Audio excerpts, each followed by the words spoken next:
vergonha. A palavra vergonha é uma das melhores palavras a serem ditas na língua portuguesa, na minha opinião. Assim como todas as palavras que terminam em onha. Tipo, pamonha. É uma palavra tão boa de falar que o cara que vende pamonha passa o dia falando pamonha. Nem o outro vendedor fica falando o dia inteiro o nome do produto dele. X-tudo. Não fala. Agora, pamonha. A pessoa só vende pamonha pra ter o prazer de ficar repetindo pamonha. Se você for lá no carro da pamonha, às vezes ele nem tem pamonha. Não, só gosta de falar pamonha, pamonha. Isso vale para toda palavra que termina em onha. A palavra veneno, por exemplo, não se compara à palavra peçonha. Assim como não há de que não se compara a disponha. Cumbica é muito pior que congonha. Uma orgia da Ilha Bela não se compara a um surubão de Noronha. Assim como uma punheta não se compara a uma bronha. E não há planta melhor de se fumar do que begonha. Quando eu era pequeno, eu cresci ouvindo a palavra vergonha sendo repetida nos telejornais como sinônimo do que havia de pior no mundo. Isso é uma vergonha. Isso é uma vergonha. Isso é uma vergonha. Sim, até a âncora de telejornal dos anos 90 tinha bordão. O espectador dos anos 90, se não visse um bordão, ele ficava perdido. Ué, cada dia ele fala uma coisa diferente? Pode isso, gente? Ele não vai repetir. Até repórter tinha bordão durante. Aqui e agora. Tudo a pessoa tinha que ficar repetindo, senão o espectador ficava assim, repete alguma coisa, cara. Imagina que louco se o Bonner olhasse pra câmera e falasse, é cada uma que me aparece. O mais curioso é que Boris Casoy, esse sommelier de vergonha, ele apareceu, não é? Muito tempo, só falava de vergonha e vergonha, e de repente desapareceu precisamente depois de passar uma vergonha absurda. Ele não sabia que o microfone dele estava ligado e ele fez um comentário vergonhoso a respeito de simpáticos garis que estavam apenas desejando um feliz ano novo. Muita paz, muita saúde, muito dinheiro, muito trabalho. Feliz 2010!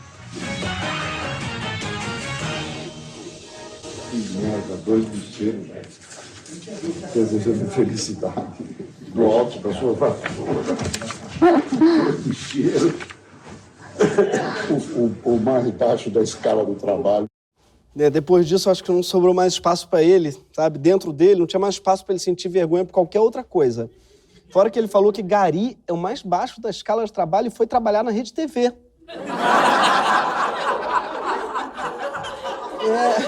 É a famosa maldição dos garis. Mexe com eles não, meu amigo. A vergonha, ela é uma espécie de entidade que se a pessoa que deveria sentir vergonha não está sentindo vergonha, a vergonha ela é essa entidade que fica no ar e ela se incorpora na pessoa que estiver mais próxima disponível. Sim, é assim que funciona. E aí você é cavalo da vergonha dos outros. É que nem aquele seu colega de escritório que não faz o trabalho, acaba sobrando para você. Os alemães têm uma palavra para esse sentimento, afinal o alemão tem palavra para tudo. Eles chamam esse sentimento de Fremdschämen. Fremd é um estranho em alemão, o que em si só já é estranho, porque Fremd era para ser amigo. Mas em alemão, até o Fremd é um estranho, entendeu? Até amigo é estranho para eles, que é o contrário do Brasil, em que conhecido é alguém que você não conhece direito. É só um conhecido, quando você não sabe quem é um conhecido. É o paradoxo do conhecido. Mas enfim, em alemão, Fremd é estranho e Schämen é vergonha. Então, Fremdschämen é a vergonha que você sente no lugar de estranhos. Sim, alemão diz que tem palavra para tudo, mas também eles roubam na arte de fazer palavra. Por quê? Palavra para eles é uma frase, só que sem a tecla do espaço. Assim é fácil, né, senhor alemão? Ah, porque alemão é uma língua tão boa, tem até uma palavra para aquela babinha que fica no canto da boca de quem fala muito. É o Sabrinum Wingelvorjemanden. Jura? Tem uma palavra pra isso? Essa palavra significa babinha no canto da boca de quem fala muito, só que tudo junto. Gente, isso não é uma palavra, tá? Isso é uma senha de Wi-Fi de uma pessoa que não sabe trocar. Alemão faz palavra igual o brasileiro faz transporte público, aglomerando tudo sem espaço. Toda palavra alemã parece uma hashtag. Mas os jovens no Brasil, eles têm uma palavra mais curta para esse tipo de constrangimento, que é o cringe. O cringe, esse termo em inglês, significa retorcer-se, né? E passou a significar aquele tipo de constrangimento que você, quando sente, se dobra sobre si mesmo na tentativa vã de voltar ao útero materno e nunca ter nascido. Mas antes do cringe, a gente já tinha uma expressão no Brasil que é a vergonha alheia, que se fosse em alemão seria vergonheia. E o mais louco, quanto mais envergonhado você é, mais você sente esse prazer esquisito em sentir vergonha por aqueles que não a estão sentindo, uma espécie de terceirização da vergonha. Assim, a vergonha, ela é um bicho que gosta de quem não gosta, é tipo gato, entendeu? Gato vai de... A pessoa não gosta de gato, o gato gruda. A vergonha é mais ou menos assim. Quanto mais você odeia sentir vergonha, mais ela gruda em você. E a vergonha é um sentimento fundamental para a nossa espécie. Aliás, é fundamental para várias espécies de mamíferos sociais. E eu curto que existe essa categoria de mamíferos sociais, tipo o gorila e o cachorro, em contraponto aos mamíferos solitários, como o urso e o lobo-guará, que não à toa figura na nota de 200, que é rara e está sempre sozinha. É o lobo-guará. Quem tem cachorro sabe que se ele estiver escondido ou de cabeça baixa, é porque ele fez merda. E olha só o que você faz. Destrói a Bíblia toda. Muito feio. Tô muito triste com você. Um monte de gente morrendo aí, você comendo. Você comeu o Gênesis inteiro. Olha aqui, ó, tô mesmo já. Cadê Apocalipse na Bíblia? Gente, qual o problema? Ele fez tipo a Record, ele tirou as partes chatas. Eu gosto que ela relaciona comer a Bíblia ao fato de ter gente morrendo no mundo. Ela fala, você comendo a Bíblia, tanta gente morrendo. Ela faz igual a mãe que fala, tanta gente morrendo de fome e você desperdiçando comida. Só que as pessoas que estão morrendo de fome não gostariam de estar comendo a Bíblia. Ela fala como se ele estivesse tirando a Bíblia da boca das pessoas que estão querendo comer ela. Só que não. Quem está querendo comer a Bíblia, senhora? E mais, ele não está desperdiçando a Bíblia, coitado. Ao contrário, ele está comendo. Ou seja, tudo está errado no raciocínio dessa moça. Mas a vergonha, ela é educativa. Quanto mais a gente sente vergonha, mais a gente aprende a se comportar melhor. A gente muda nossos hábitos por causa da vergonha. Os biólogos, eles acreditam que essa dor da vergonha foi determinante para a evolução das sociedades complexas. Inclusive, um cientista chinês, o Li Bingchen, criou no computador um modelo de sociedade e concluiu que o sentimento de vergonha ele é essencial para que exista o altruísmo, que é a preocupação com o outro, sem a qual a vida em sociedade seria impossível. Sem altruísmo, o mais forte poderia roubar a comida dos bebês, talvez até comesse os bebês. E eu vou parar por aqui, porque eu estou com vergonha de fazer aquela piada que o Rafinha Baixo já fez e mostrou que é um limite bem claro para quem não quiser passar vergonha, fazer piada com isso. Essa vergonha coletiva ela é fundamental para promover mudanças sociais. A ditadura militar brasileira, ela acabou com as eleições para presidente, ela torturou, matou quem discordava dela, mas acabou mesmo por vergonha. Sim, o regime ficou insustentável mesmo depois do episódio da bomba do Rio Centro. Nos anos 80, com a ditadura em popularidade decaindo e tal, os militares eles tiveram a ideia brilhante de botar uma bomba num festival de música para matar gente inocente e culpar a esquerda pelo atentado e prolongar assim a ditadura. Mas a bomba explodiu no colo de um sargento antes. E o sargento morreu, por sorte a dele, porque ia ser meio vergonhoso ele chegar no quartel, ter que explicar, desculpa, general, aqui, eu sofro de detonação precoce. E esse atentado estava muito gostoso. Aí eu não consegui segurar. Ficou tão vergonhoso apoiar aquela ditadura ridícula que até o partido oficial dos golpistas, o Arena, mudou seu nome para PDS, Partido Democrático Social, que era tudo que o partido não era. Em seguida, ainda virou Partido Progressista. Sim, Bolsonaro e Maluf, eles eram do Partido Progressista. De tão vergonhoso que era você ser conservador. Por muito tempo, os militares tentaram fingir que aquela vergonha não era deles. Estavam fingindo, gente, a ditadura militar, as coisas da ditadura militar, não foi uma coisa militar, não, tá? Médici, Geisel, Costa e Silva, eles não eram bem militares, eles eram gaúchos antes de ser militares, tá? Foi uma ditadura gaúcha. Vamos combinar? Isso não é verdade, porque Figueiredo e Castelo Branco não eram gaúchos. A ditadura gaúcha, na verdade, é o quê? É a CBF. Que tá há 15 anos, todo técnico da seleção gaúcho. É Dunga, Filipão, Mano, Tite, tinha que chamar de Tcheleção. Desculpa. O modelo criado pelo cientista chinês também aponta uma característica curiosa da vergonha, que ela vem em ondas, como o mar, num indo e vindo infinito. Há momentos em que uma comunidade ela tem mais coesão social e aí a vergonha ela torna-se mais importante. E tem outros momentos em que o grupo racha e aí a estratégia passa a ser colocar a vergonha nos outros. Nesse momento, ninguém mais sente vergonha de nada, porque vale tudo contra os inimigos. O sociólogo Eric Goode define bem o fenômeno, dizendo que a vergonha e o ridículo só funcionam quando a pessoa que é envergonhada se considera parte do mesmo grupo social que a pessoa que aponta a vergonha. É por isso que você não pode ser cancelado pelo seu inimigo. Ele não tem esse poder. Como se diz na Faria Lima, o shaming é sempre um inside job. E é por isso que quando o país está polarizado, fica muito difícil fazer alguém do outro lado sentir vergonha. Pois então, você já deve ter percebido que é nesse momento em que a gente está no Brasil.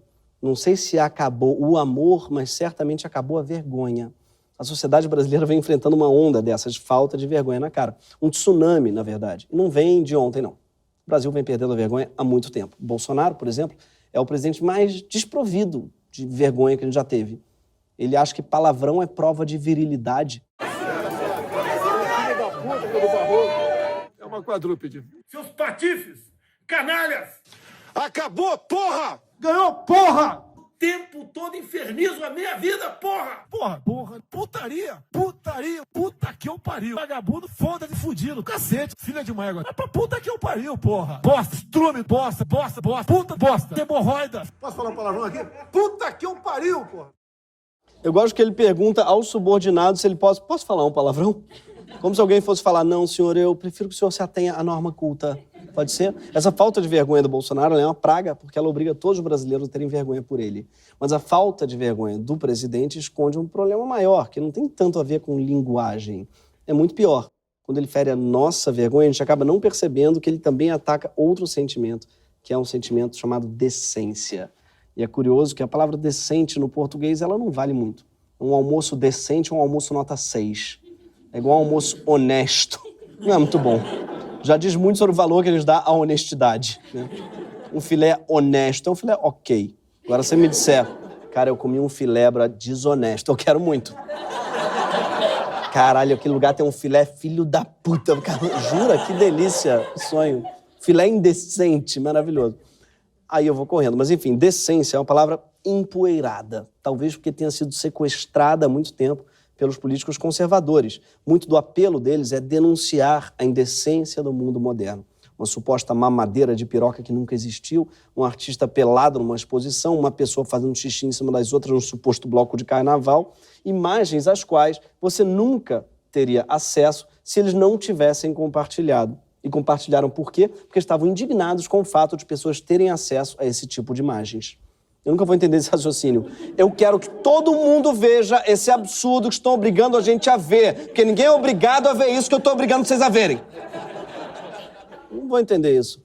Só que decência não tem necessariamente a ver com puritanismo. Tem mais a ver com ética mesmo. No dicionário, decência quer dizer conformidade com os padrões morais e éticos da sociedade, dignidade, correção, conformidade com o que se espera da sua apresentação, qualidade e utilidade. Ter decência é muito mais do que ter vergonha na cara. É ter qualidade, é ter dignidade. Nesse sentido, o fim da decência na política brasileira talvez tenha sido decretado no dia em que Bolsonaro, ainda deputado, resolveu homenagear um torturador dentro do Congresso, durante a votação do impeachment de Dilma Rousseff. Perderam em 64. Perderam agora em 2016. Pela memória do coronel Carlos Alberto Brilhante Ustra, o pavor de Dilma Rousseff. Sim, Crianças Brilhante Ustra foi um coronel, apesar do nome de drag queen. Ustra, ele é tão brilhante quanto o Bolsonaro é Messias. O Ustra era um covarde que, entre muitas outras atrocidades, espancou uma mulher grávida até ela desmaiar e também levou crianças de 4, 5 anos para assistirem à tortura dos seus pais. Não é só que Bolsonaro elogiou a ditadura militar, já seria uma indecência. Ele fez muito pior. Ele elogiou o sujeito mais indecente de uma ditadura militar indecente.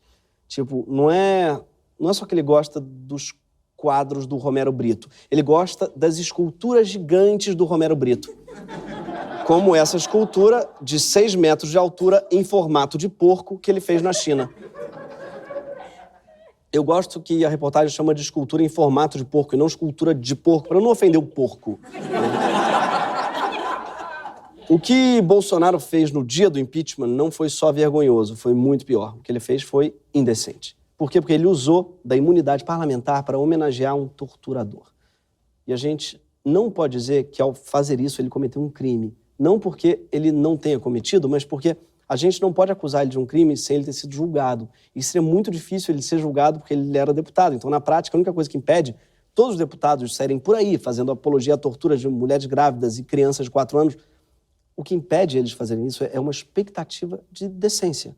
Quando os deputados não têm senso de decência, a gente fica sem instrumento nenhum, a não ser, talvez, fazer eles passarem um pouquinho de vergonha por seu comportamento indecente, mas nem isso a gente fez. Pelo contrário, a imprensa, na época, prestou mais atenção na reação do então deputado Jean Willis à declaração de Bolsonaro do que na homenagem de Bolsonaro à Ustra. Para quem não lembra, Jean Willis deu uma cusparada em Bolsonaro depois da homenagem dele ao torturador. E muita gente disse que ele errou a mira. E, de fato, parece que o cuspe caiu na cara do então deputado ruralista Luiz Carlos Reins. Ou seja, mesmo errando, acertou. Porque Reins está na margem de erro de Bolsonaro. E um deputado que defende agrotóxico não pode reclamar de saliva. Pelo menos é orgânico. Mas, falando sério, a reação dos arautos da imprensa foi imediata. Vera Magalhães defendeu Bolsonaro, ironizando que logo ele, olha, o supostamente autoritário, não revidou ao cuspe. Guilherme Fiuza diz que Jean e Bolsonaro foram feitos um para o outro. Raquel Sherazade diz que o cuspe de Jean pariu o bolsonarismo. Enfim, estava todo mundo chocadíssimo com o Jean, que pode até ter perdido um pouco da vergonha na hora de lançar uma bola de catarro na cara do colega, mas não perdeu a decência, pelo contrário, foi em nome da decência que ele repudiou a declaração mais indecente que um político poderia fazer em tempos democráticos. O processo de impeachment foi tão indecente que foi comandado pelo deputado Eduardo Cunha. E essa é a piada já, por si só, não tem nem o que dizer. Enfim, dá para dizer também que no ano seguinte ao impeachment ele foi condenado a mais de 15 anos de cadeia.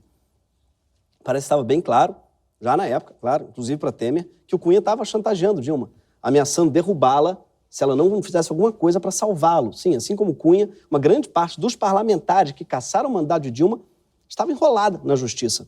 Na época, o plenário da Câmara era composto por 513 deputados, e entre eles, 51 eram réus no STF, 76 eram condenados na justiça comum ou na justiça eleitoral, e 299 respondiam a ocorrências judiciais em diversas instâncias. Sim, Dilma foi julgada por um tribunal do PCC. E eu espero que o PCC não se ofenda com essa comparação. 2 dias depois da Dilma ser derrubada, o mesmo Congresso que lhe tirou o cargo mudou as regras do orçamento, aumentando a tolerância com pedaladas fiscais, que era a razão alegada oficialmente para ela perder o mandato.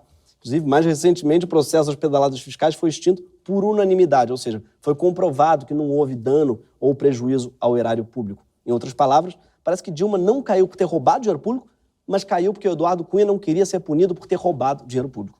Tanto que os deputados não atribuíram seus votos à defesa, na transparência, nas contas públicas, mas disseram votar pela família, por Deus, pelo aniversário da neta, pelo Verde do Mar e a Luz de Angra dos Reis, pela família quadrangular, pelo melhor estado do Tocantins, pelos corretores de seguro, pela minha querida PM de São Paulo, pela BR-429, pelo fim da troca de sexo, pelo Papa Francisco, pelos meninos do IBL, pelo fim do escanteio curto. Sim, todas essas justificativas foram reais. Sim, menos uma. Você consegue saber qual? Duvido. E quem defende que nada disso foi golpe, costuma dizer que tudo aconteceu dentro das regras. Foi o Congresso que iniciou o processo, o Supremo presidiu, os deputados tiveram direito a votar, cada voto contou, ninguém rasgou a Constituição, como o cachorro rasgou a Bíblia. O que eles rasgaram foi outra coisa, eles rasgaram o senso de decoro e de decência. Tanta gente morrendo e vocês rasgando a decência. E a verdade é que não tem mesmo que ficar criando lei para regular tudo. Não dá para criar lei para todos os casos específicos do mundo. Qualquer tentativa de legislar sobre casos muito específicos cai no ridículo. Igual essa placa. Proibido dançar com faca. Ué, uma motosserra pode uma machadinha, não é uma faca. Ou proibido levar folheto de oferta para forrar gaiola de passarinho. Eu vou chegar nessa loja, vou pegar uma porrada de folha de oferta e eu falar, não é passarinho, é hamster. E não é para forrar a gaiola. Eu estou apenas fazendo uma fralda de gaiola, que é a expressão maravilhosa tem em língua portuguesa, que é fralda de gaiola. Aliás, leis e punições muitas vezes não funcionam para evitar comportamento impróprio. Às vezes, punir coisas banais acaba saindo pela culatra, acaba piorando a situação. Tem um artigo clássico de economia comportamental que relata uma pesquisa feita em Israel. As creches elas estavam enfrentando um problema. Os pais atrasavam para pegar as crianças. Os professores se atrasavam para sair, as crianças ficavam nervosas. Eu sei disso porque eu pertencia à categoria de criança que os pais atrasavam para buscar. É um vazio que dá um desespero que você leva para a vida toda. Enfim, tô olhando aqui porque minha mãe está presente, foi uma alfinetada. Ela sabe. Ficava lá o professor olhando para você achando que a culpa é tua. E a minha novela esperando aqui, querendo ver a minha malhação, e você aqui. Não, juro, não tem nada a ver com isso. Aí os pais chegavam todos sorridentes. Esqueci, achei que hoje fosse terça. Era uma forma... Enfim, essa escola, em Israel, decidiu aplicar multas para quem atrasasse. Era uma forma de punir os pais. E o que foi que aconteceu? Os atrasos diminuíram? Não, aumentaram muito. O número de atrasos nessa creche cresceu 150%. Por quê? Porque ao instituir a multa, os donos da creche precificaram o atraso.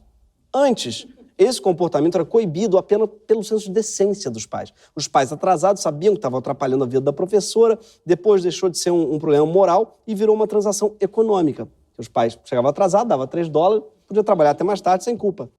E $3 é bem mais barato que passar vergonha. A não ser, claro, que você seja um deputado federal, que aí sua vergonha custa mais ou menos uns 1,20, uns 90 centavos. Na democracia é a mesma coisa. Não dá para criar leis que deem conta de todas as regras que devem ser seguidas para que as instituições funcionem, de fato, de forma decente. Tem um livro que foi muito lido no Brasil em 2018, se chama Como as Democracias Morrem. Por que será? Em 2018, né? O que aconteceu? No mesmo ano, por acaso, lançaram outro livro chamado Como a Democracia Chega ao Fim. Sim, em 2018 surgiu um gênero literário novo, que é a autópsia da democracia. Adoro aquele, não sei se vocês leram, Como Saber se uma Democracia está viva ou foi substituída por sua irmã gêmea má. É ótimo. Enfim, Como as Democracias Morrem, esse livro defende que para uma democracia funcionar de maneira saudável, não basta que ela tenha regras boas, que essas regras sejam respeitadas. Tem que ter mais que isso, tem que ter um negócio chamado reserva institucional. Que é a ideia de que não basta você seguir as regras que estão escritas na lei, mas também as que não estão escritas. Não basta você não cometer crime eleitoral. Tem que ter boa fé, tem que jogar limpo, tem que confiar que o outro também vai jogar limpo. Aquilo que no futebol a gente chama de fair play. Na hora do fair play, olha o que aconteceu na 3ª divisão inglesa. Devolver da bola pro lateral, o rapaz, vou recuar pro goleiro. Que isso? Encobriu o goleiro, seu Que traíra. Aí, ó, opa, peraí, desculpa, sorry. Siga acerto madeira. Aí, na manifestação do fair play, o time todo parou na saída de bola.